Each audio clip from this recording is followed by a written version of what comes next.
Big Blue News. My name is Al Bangura, and today we continue our coverage of events in and around Swampscott High School during the pandemic.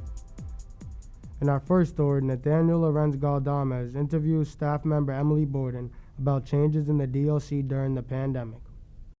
Due to the pandemic, the Discovery Learning Center DLC has to make many changes in the way they learn and practice vocational skills and jobs training skills. The chaos of COVID-19 has left many teachers feeling stressed and overwhelmed. Emily Borden, the DLC teacher, approaches it with a positive attitude and an open mind. We have had to think creatively.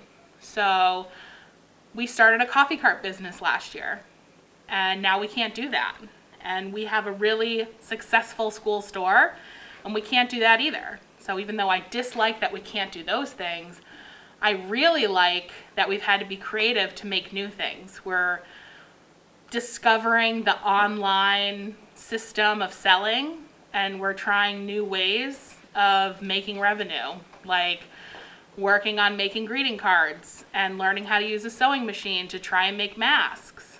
And we're starting a new independent living study with animals. We're buying a class pet, which is something we might never have done if we didn't have a pandemic, because we have so many other responsibilities. But now that we can't do any of those, we're being creative and coming up with new stuff that I think we might like even more than the stuff we did before.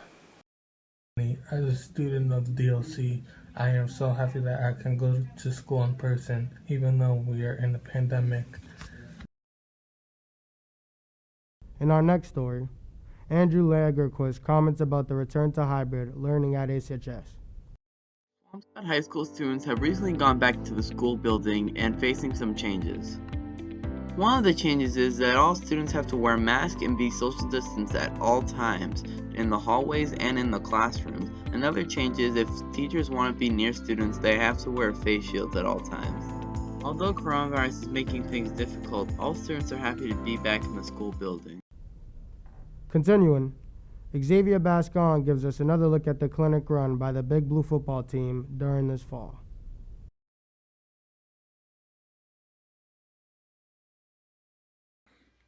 Coach Bush has been keeping the Swampscott High School and youth football players in game action.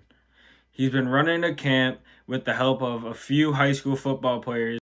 I'm here with Coach Bush for the Swampscott Big Blue.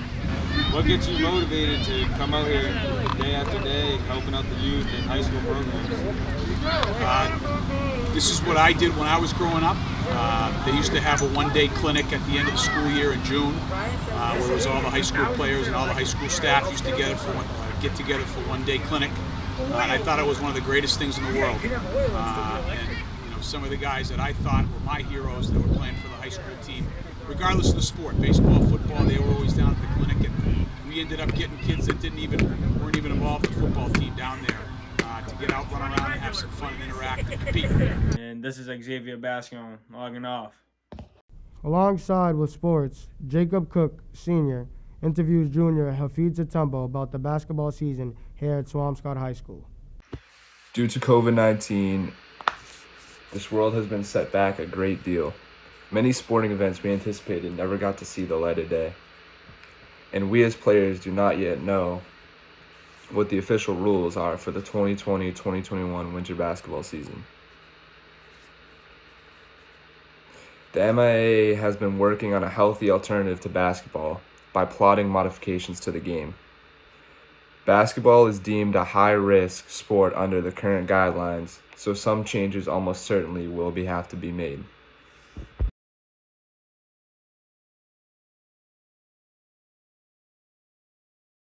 How safe is it as a player to have a basketball season? To be honest, I love basketball and everything, but I know it might not be safe if I know it might not be safe because basketball it consists of people touching each other most of the time, people just sweating and everything, touching each other. How do you think the team's going to do this season? The team? Oh, this year, I feel like the team is going to be, like, really, really good. We're probably going to do, like, way better than the last 2 years. So, like, because we have, a talented senior class. And, like, the junior class, my class, is pretty talented. But That is all for today, folks. And yeah. And for our last story of the day, Joseph Sheehan interviews Anna Coughlin about the Enviro Club. Back in 2018, Swampscott High School put together an environmental club to spread awareness throughout the school about environmental issues, and they've accomplished many things, but we decided to sit down with co-leader of Enviro and get her thoughts on Enviro's past years and what it looks like now. Our goal is just like really to get more people educated and involved with our program. Last year, we were supposed to have like a little festival thingy planned out, and we couldn't. We were supposed to have that in May, but obviously we couldn't because of Corona. So that's like we haven't been able to like have like big group things that we used to have. Also, it's affected our meetings quite a bit because now we don't have a place to like meet. We have to do it over Zoom, which gets a little difficult. Our final question was, what's one thing you wish Enviro accomplished?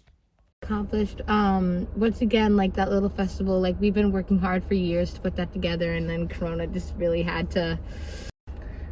Well, great. Thank you so much for your time. Thank you. Well, that's just about it for stories today. And as always, I'm Al Bangura.